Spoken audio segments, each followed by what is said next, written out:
caged myself. A weak mind is a deadly foe, as you are no doubt aware.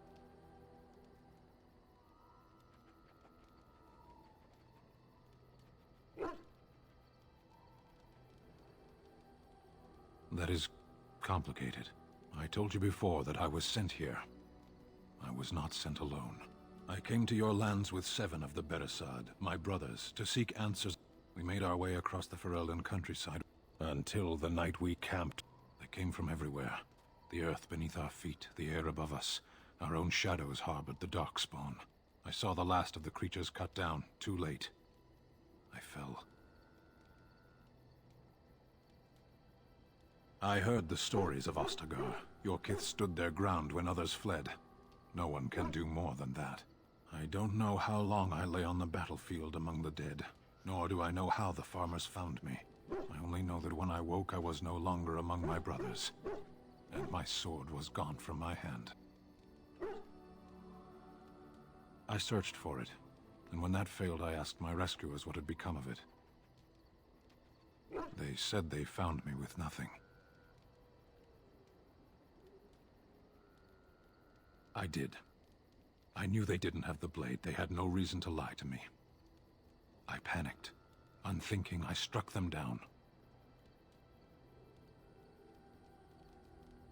They would know me as soulless, a deserter. No soldier would cast aside his blade while he... I'm sure that comforts the farmers.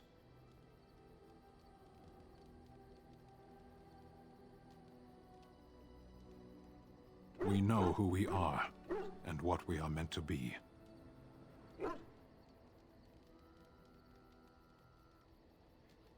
Near Lake Callanhad. Perhaps those were...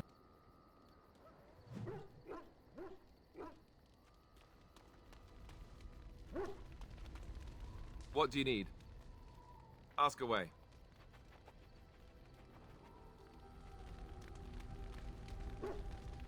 Did you always live in an alienage? Was it very terrible?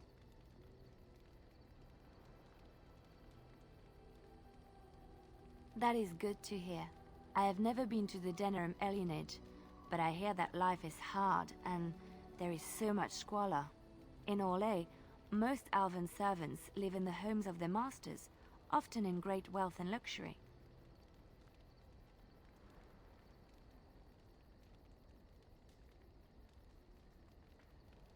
I've known elven servants with servants of their own.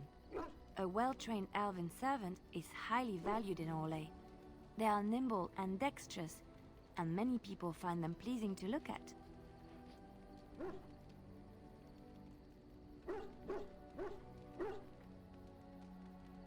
No, I did not mean it that way. Oh, my words were clumsily chosen. I did not mean to offend.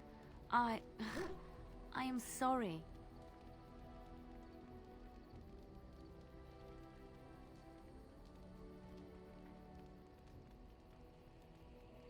Thank you. You have given me a lot to think about. Something I can help with? Yes? What's on your mind?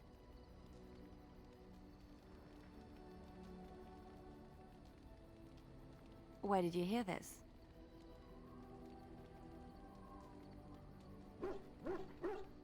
And you believe everything you hear? Not all minstrels are spies. Most are just singers and storytellers, but some of them are what we call bards. Many use the two words minstrel and bard interchangeably, but to do so in Orlais would cause misunderstanding. Bards are minstrels and more. Spies, as you say. Some say there is a bard order, but I don't think this is true. Many bards work alone or in small groups, doing the bidding of a patron who pays for their services. If there is an organization behind it all, no one knows who they are.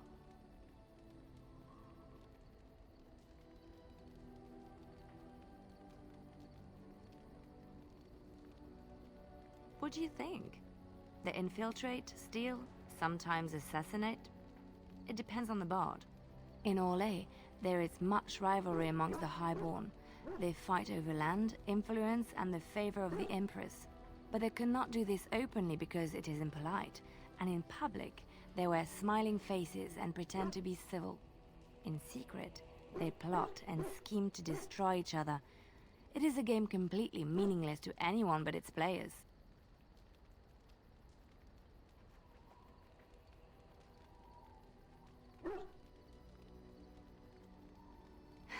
And I should, shouldn't I, after having spent most of my adult life as one? You've guessed as much, I'm sure. But does it really matter what I was? What's past is past.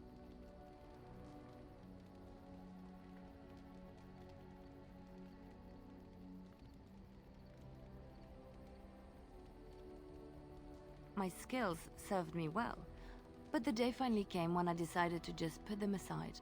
I found myself in Ferelden and sheltered from bad weather in the Chantry, and when the storm passed, I just did not want to leave. I like to say the Maker brought me here. Something I can help with? I don't think you have the correct aptitude. I could give you some pointers, though. You may be able to pass them on to someone you know. Let's just go over there, away from the others. For safety, yes? I expect there shall be daggers flying about willy-nilly for a time.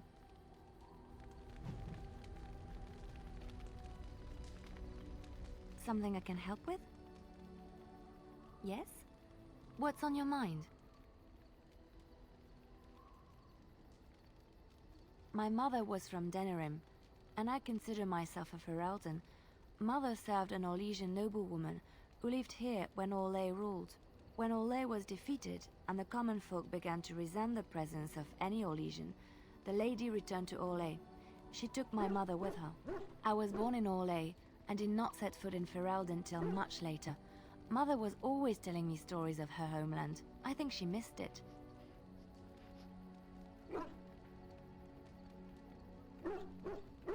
Mother died when I was very young. Lady Cecily let me stay with her. I had no one else. She was quite old then, and she had me study music and dance to entertain her. It is unfair that I have more memories of Cecily than my mother.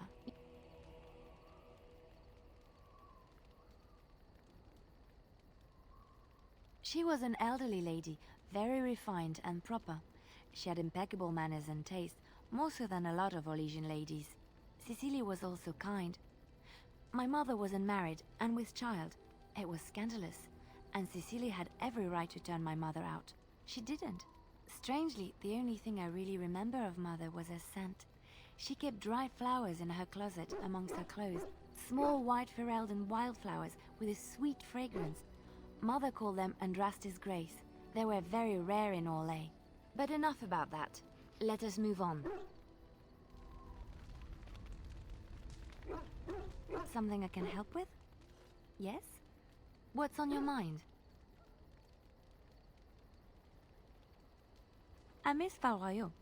Unlike other cities where the people are the lifeblood and the character, Val-Royeaux was her own person, and her people little more than decorations.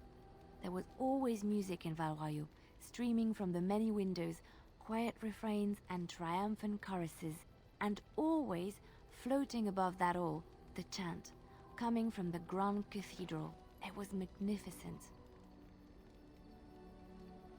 Oh, it would take me a day or two to talk about the many splendors of Orlais, her golden fields, her lush meadows. Of course, there are good things and bad things about Orlais, like anywhere else. Sometimes I miss it dearly, and sometimes I'm glad I'm rid of it. And you will laugh at this, but I miss the fine things I had in Orlais. Dresses, fine dresses and furs, and shoes, of course. One can't mingle with nobility with bad shoes, you see. Orlais is very fashionable, almost ridiculously so. But the shoes! Living with those ridiculous trends was worth it for the shoes.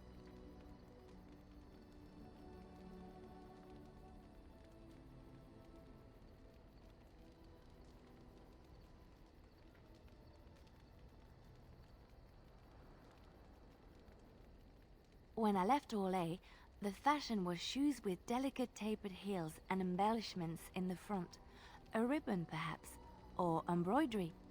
In soft colors, of course. It was spring.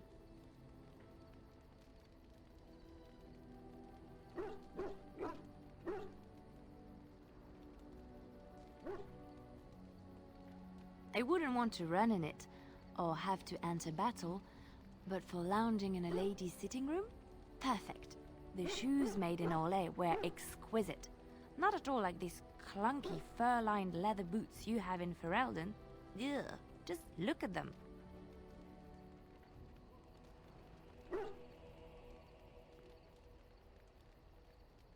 They're sturdy shoes, but sometimes a girl just wants to have pretty feet. Oh, I could talk about shoes all day, but we have things to do, don't we?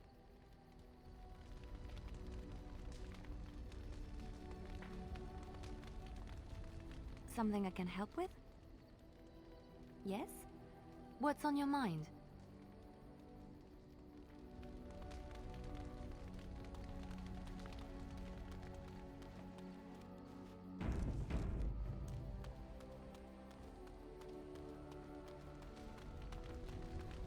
"'Tis cold in my tent, all alone."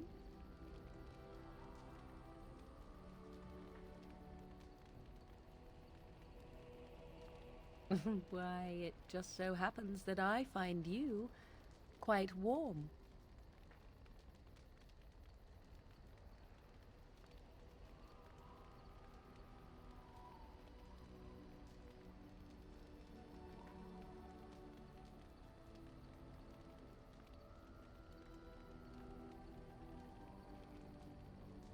So you shall come to my tent? But whatever shall we do in that tiny little space together while we wait for it to warm? Good. Then let us waste no more time with foolish talk.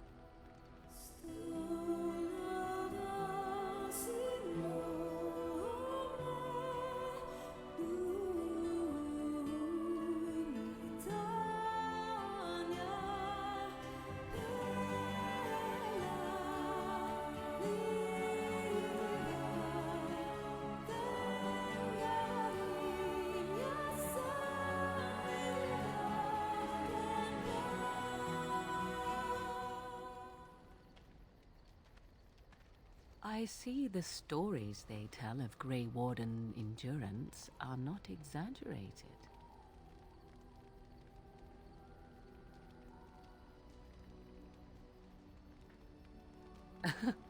Indeed there are. The unanswered question, of course, is whether the endurance exists because of the taint within you, or because the Grey Wardens are by nature so very healthy. I enjoy the thought that 'tis a little of both. Natural prowess, driven by a darker side. That is entirely up to you. Simply know that I have no designs on your independence. I wish only to do what I desire, and if that coincides with what you desire, then so be it. And should you decide not to continue our misadventure, then so be it. Very simple, is it not?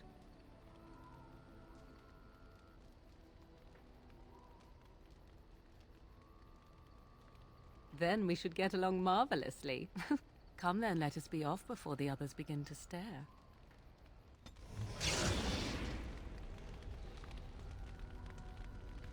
I have something for you.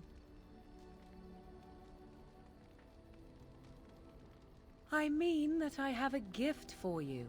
'Tis a ring. Now before you get any foolish notions, let me explain. Flemeth once gave me the ring because it allowed her to find me no matter where I went, in case I was ever captured by hunters. I disabled its power as soon as we left the wilds. Recently, however, I thought to change it. Now, I will be able to find whoever wears it instead.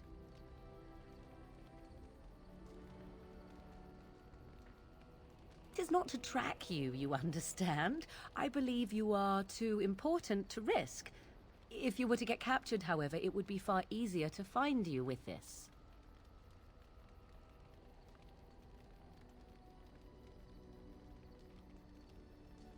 Now you are mocking me. Do you wish the ring or not? I am tempted to simply keep it. Flemeth used to say that 'twas a link between us, one that I presumed worked both ways. I never tested it, but I doubt she would have lied over such a thing, so it would mean I am linked to you as much as you to I. I do not know. As I said, I never tested it. Perhaps.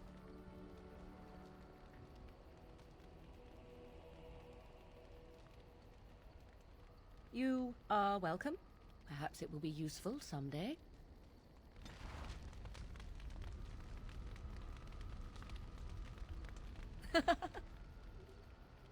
So, full of questions, are you?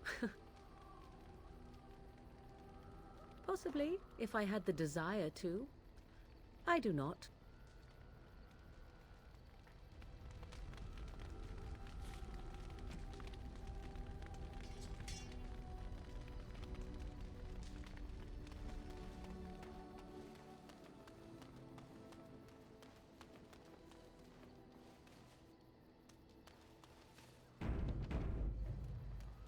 You're a hard man to find. Where are my manners? The name is Levy Dryden. Did Duncan ever mention me? Levy of the coins? Levy the trader? Really? He never told you of old Levy? We've known each other for years. But here I am carrying on while you have a blight to stop. Don't want to waste your time. But you see, Duncan promised that together we'd look into something important for the Wardens. And for me. But poor Duncan's... well, no more. A tragedy it is, at that. But I know he would want his work carried on. His pledge fulfilled. My family, well, past a bit checkered to see. Nobles look at us with disdain. My great-great-grandmother, Sophia Dryden, was the last Warden commander of Ferelden back when the Wardens were known as freeloaders. So King Arlan banished the Wardens, and he took House Dryden's land and titles. Hard to say. After King Arlan died, there was a civil war, loads worse than this one, and our family was on the run, hunted by enemies, with nary a friend in the world. But Drydens are tough. We rebuilt, became merchants, and we never lost our pride.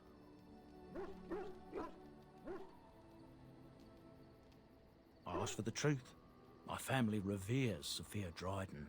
We know she died at the old Grey Warden base, Soldier's Peak. We want evidence to clear her name. It won't restore our land or our titles, but it'll restore our honor. Well, no one's been to Soldier's Peak since Arlen's days. At least none that's come back. I spent years mapping the maze of tunnels to the peak, and I found the way a few years back. So I went to Duncan, I did, and I said that he could reclaim the old base and my family could have its honor.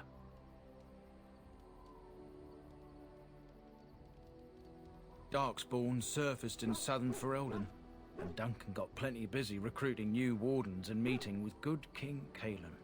Duncan said he would help after the Battle of Ostagar. Said there might be useful things at the peak, but he never had the chance. I can pick my way through the tunnels at the base of Soldier's Peak, but the place, well, they say it's haunted, and it'll be dangerous for certain. Will you think on it at least?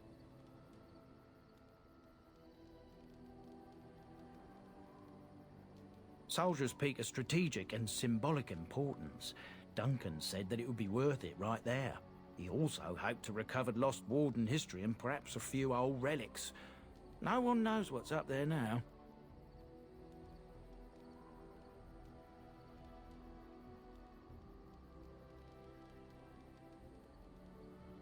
A thousand blessings upon you, Warden. I'll mark down the location on your map. When you arrive, we'll pick our way through the tunnels together.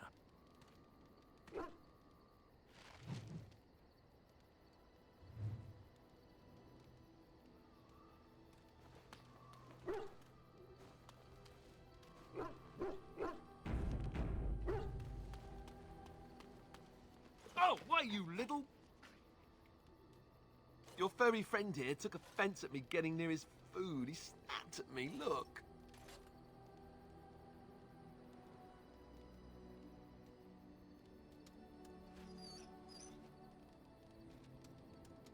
Sometimes I forget that he's a war dog.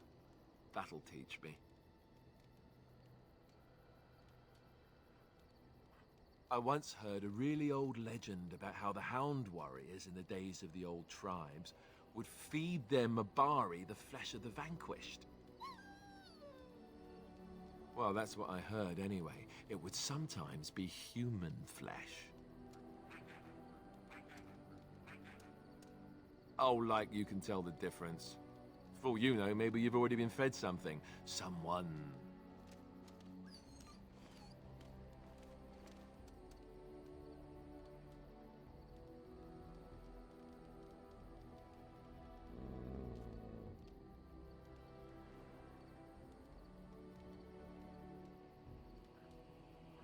Ugh, look at what your fool dog placed in my pack. A putrid, half-eaten hare is not something a woman wants to find in her unmentionables.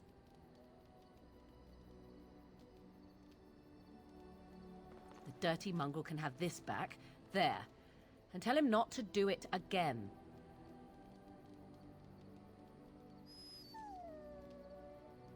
I don't want it, you worthless fur bag.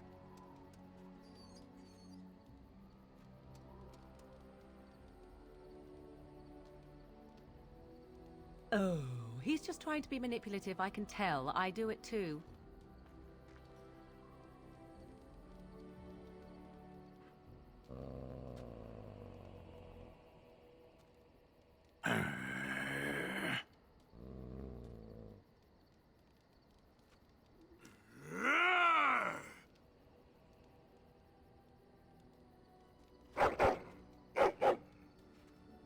You are a true warrior and worthy of respect.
It is begun.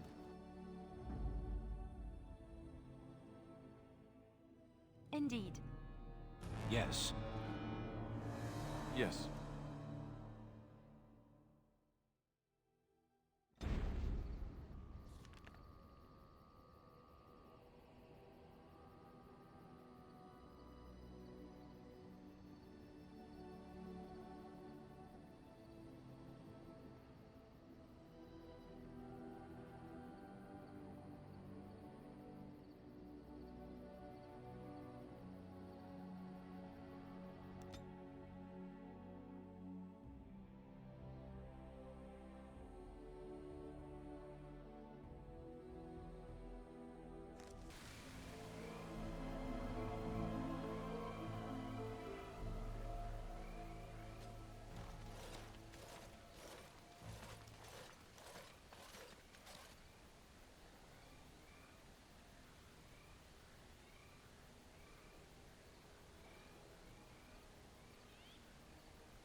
Defend yourself!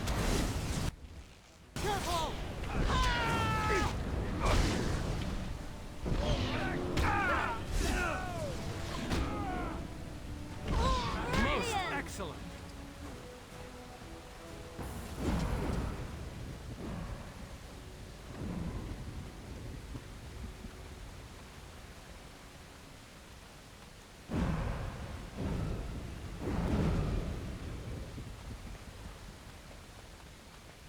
As you say.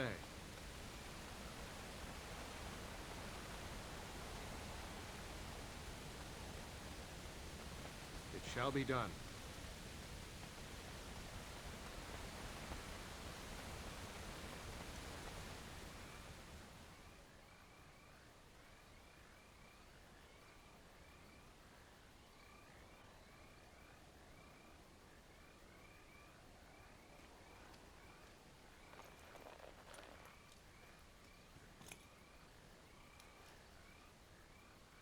Thank you. I didn't expect the band's men to notice my escape so quickly. I tried to hide here in the woods, but there wasn't time. And now I'm a dead man.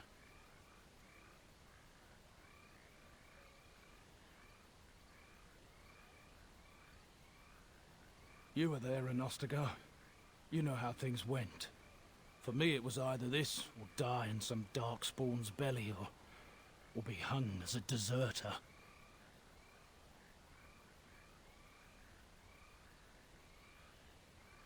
I dare say most people think the same of you and me, if not worse. I fled the battlefield when Loghain betrayed us. I abandoned my men, and they died. And Cailan with them. He was my king, my friend, maker. All that time in Ban Loren's prison. And I couldn't stop thinking about all they suffered that one dark night at Ostagar.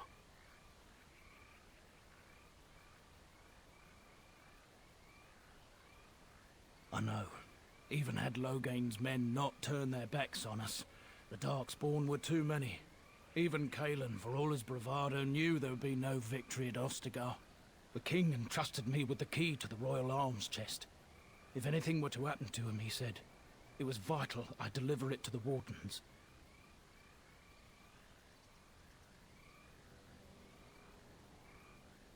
The royal arms chest. It's where Cailan kept his father's sword. The one he always said he'd slay the archdemon with. More than that, there was a secret compartment where he kept documents concerning his dealings with Empress Selene and the Orlesians. The Maker has a sense of humor, doesn't he? I suppose it's for the best, however. Had I kept it, it would be in Ban Loren's hands by now. Why am I not surprised? Is there someone else we should be bringing back from the brink of death instead? I was afraid. I thought I would lose it on the battlefield, so I stashed it in the camp. Please, it's probably still there. I hope not. Would they know how to work the lock, even if they did? The key's behind a loose stone at the base of a statue. I'll draw a map for you, so you'll know where to search. You'll be taking me along, won't you? Call me sentimental, but I left behind some dark spawn that really deserve a sword through the middle. It is vital that the king's documents do not fall into the wrong hands. As for Marik's sword, it is too powerful to be pawed at by those monsters. Same for the king's other arms and armor. And if you happen to find Cailan's body, see it off. He was our king. He shouldn't be left to rot amidst the Darkspawn's filth.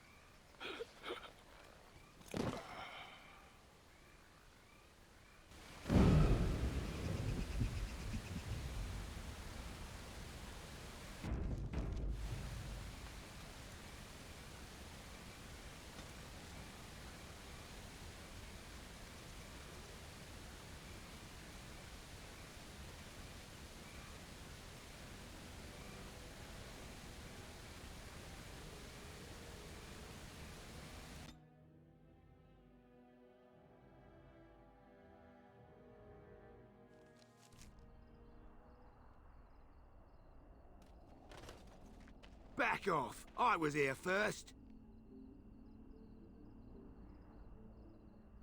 Why, you looking to buy one?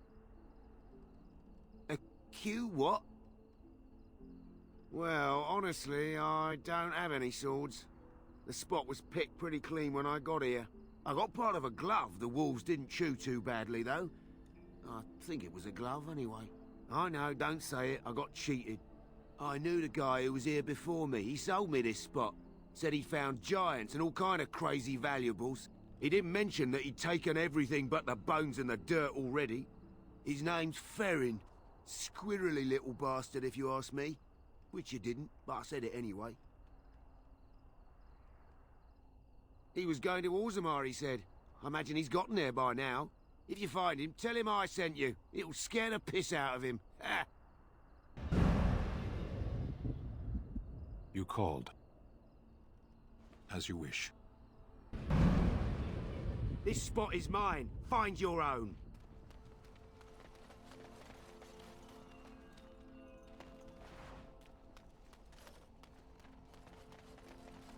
It is begun.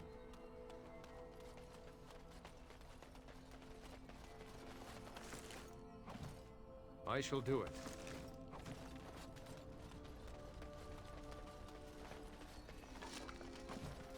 Very well.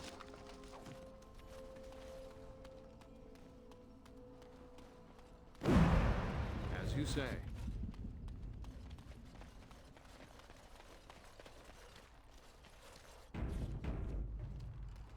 Yes?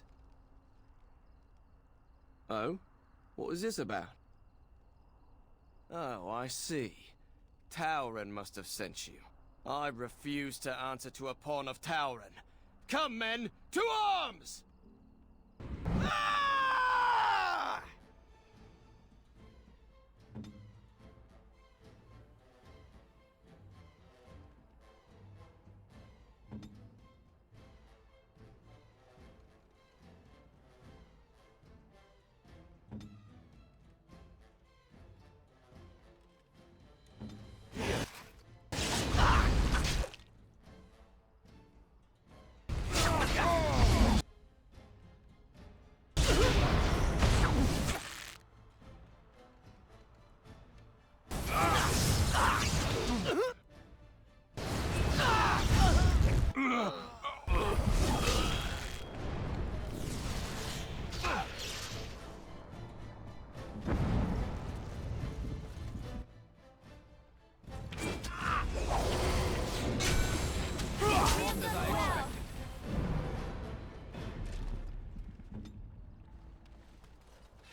As you say.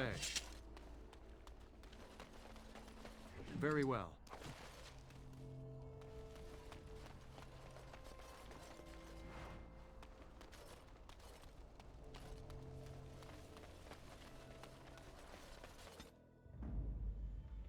Vashaden.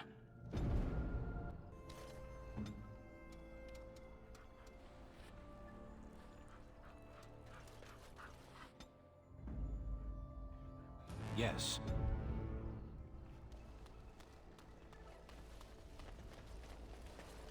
Well, look at this. I remember taking you across when you left with that fella Duncan. And now you're a Grey Warden. My pap used to tell me stories about them. Templars took the boat. I don't got a clue. They wouldn't tell me. Gregor just came down and said, "Don't you worry, Kester, we got it all under control, we do." Didn't say nothing else. And then he puts Carol in charge of my boat. Lissy, named for my grandmum she was. I told you, they didn't tell me nothing. And if I know they're mages, I'm better off keeping out of their business. If I had to guess, I'd guess it had to do with magic, but the tower's always got something to do with magic. You could try swimming, but I don't recommend it. Nasty things in that lake. I reckon it's all them potions they dump in there. Gregor's told me to stay here till it blows over, but I'm telling you, some storms don't blow over easy.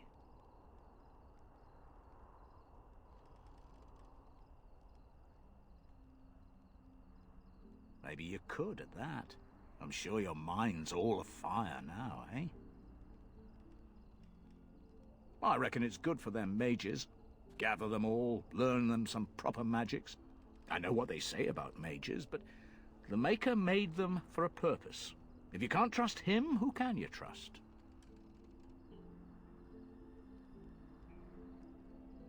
Oh, I can't say that. I'm lucky he's good enough to give me the time of day. The first enchanter's all right. He's polite as can be, but he's always a little distant, if you get my drift. But Gregor'll stay to talk. I reckon he likes hearing from us common folk, you know? He's a man to be respected, that Gregor. All right. Keep safe, you hear? You're the Grey Warden, aren't you? Exactly who I was hoping to meet. I represent a collective of mages interested in going about their lives without the constant scrutiny of the Chantry. Next to me, and in every major settlement, you will find an inconspicuous sack containing requests from mages all over the land who need the assistance of someone skillful and discreet. Thank you, my friend. We have agents in every major settlement to reward you for work done on behalf of the collective. Make us smile upon you.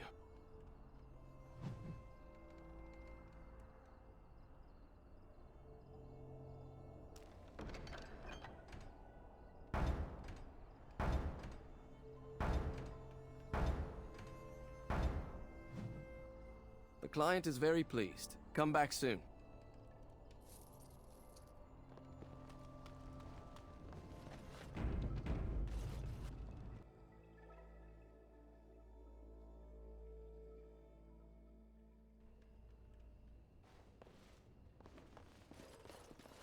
Ha! Watered down ale, damp beds, rickety stools. Why do I even bother?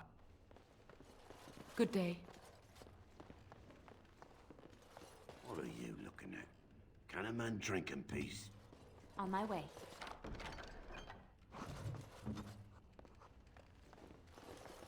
Good day, and welcome to the Spoiled Princess. Is there something I can get for you? It was my father's idea. He ran the inn before me, and he named it for my sister. She was his little princess. Princess decided the country was too dull for her and moved to Denerim. More glamorous, she said. Well, she was found murdered, robbed of all the trinkets my father bought her with his hard-earned money. My father died of shock and heartbreak. Mother stopped eating, and I got the struggling inn. The name stuck.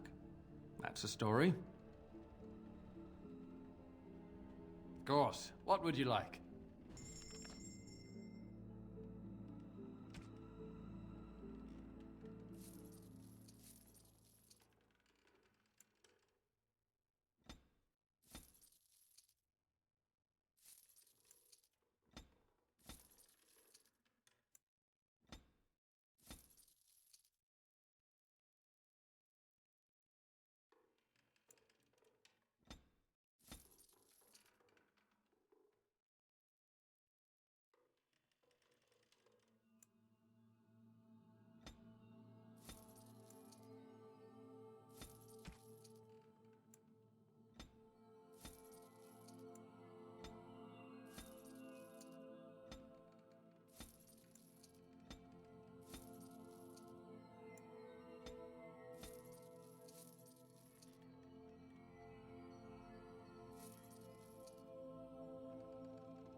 It is begun.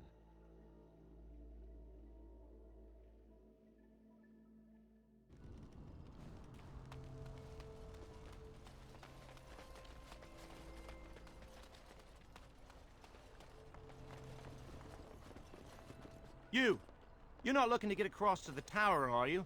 Because I have strict orders not to let anyone pass. No one gets to the tower. No one. The tower is off limits to all.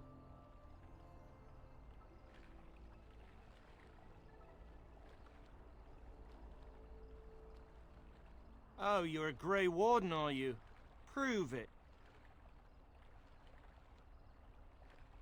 Kill some Darkspawn. Come on, let's see some righteous Grey Wardening.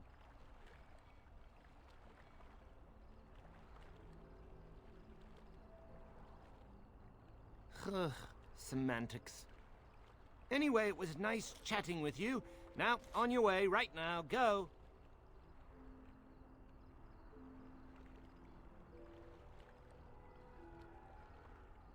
Oh, really?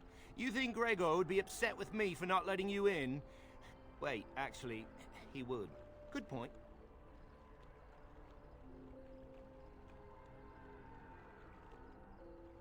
He's the big guy around here.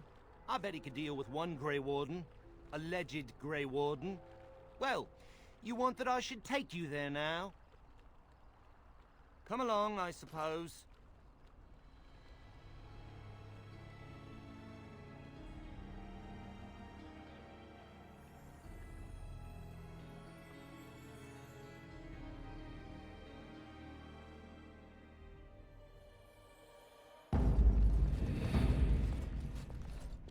And I want 2 men stationed within sight of the doors at all times.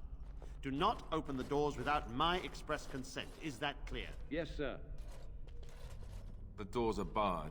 Are they keeping people out or in? Now we wait and pray.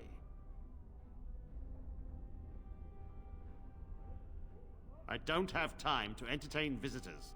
Well, look who's back. A proper Grey Warden now, are we? Glad you're not dead.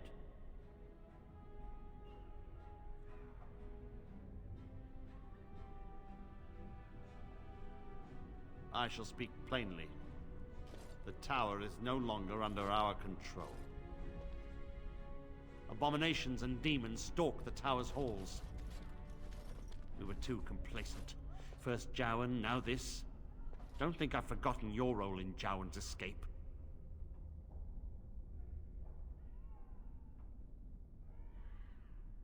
I have sent word to Denerim, calling for reinforcements and the right of annulment.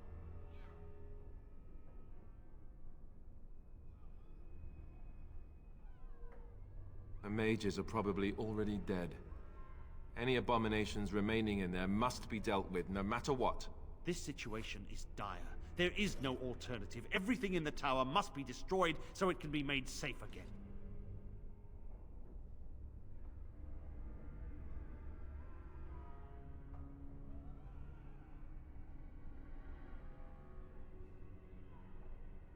If there was, do you not think I would have chosen it?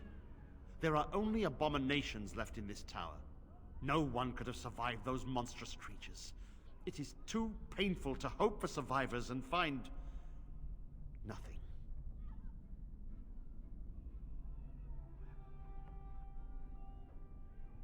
I assure you, an abomination is a force to be reckoned with, and you will face more than one.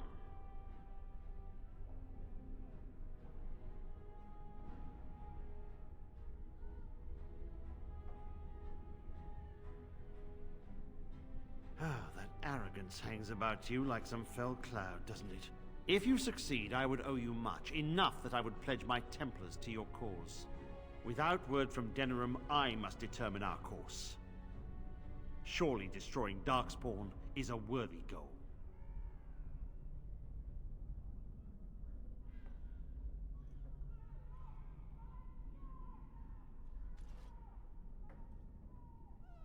We have nothing to offer you but gratitude and service.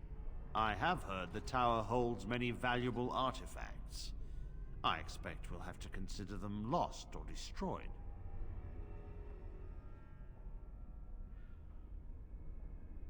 A word of caution. Once you cross that threshold, there is no turning back. The great doors must remain barred. I will open them for no one until I have proof that it is safe. I will only believe it is over if the first enchanter stands before me and tells me it is so. If Irving has fallen, then the circle is lost and must be destroyed. May Andraste lend you her courage, whatever you decide.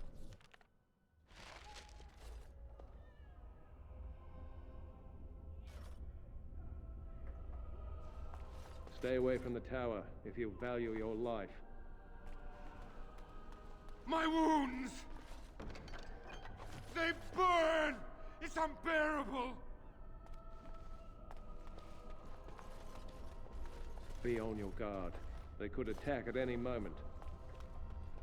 I wish this were over.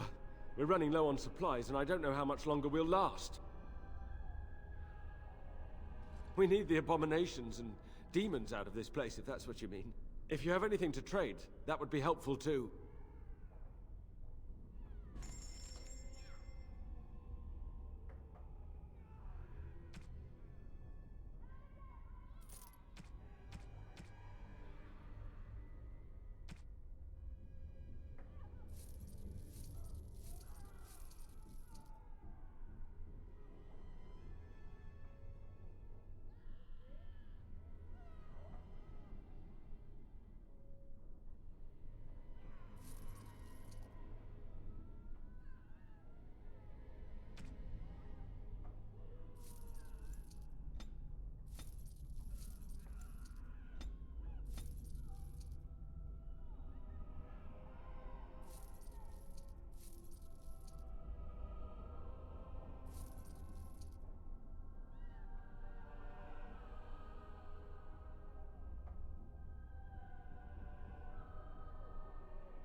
Yes, was there something else you wanted?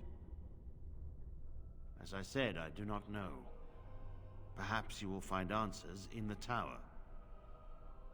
The tower has been quiet for a while. I suppose I have time to answer your questions. My history does not concern you. I am sure you have better things to do than pry into someone else's personal life. Carroll. He's generally a good lad, but a little strange, yes. He should probably be in Denerim, but I could spare no one else. Do not misunderstand. I do not want to do this. I do, however, see that the rite of annulment may be necessary. An unprepared village or town would be devastated should even one abomination chance upon it. We cannot allow it. And the mages, if any live, I do not know what they may have become. We may have to kill them to be certain.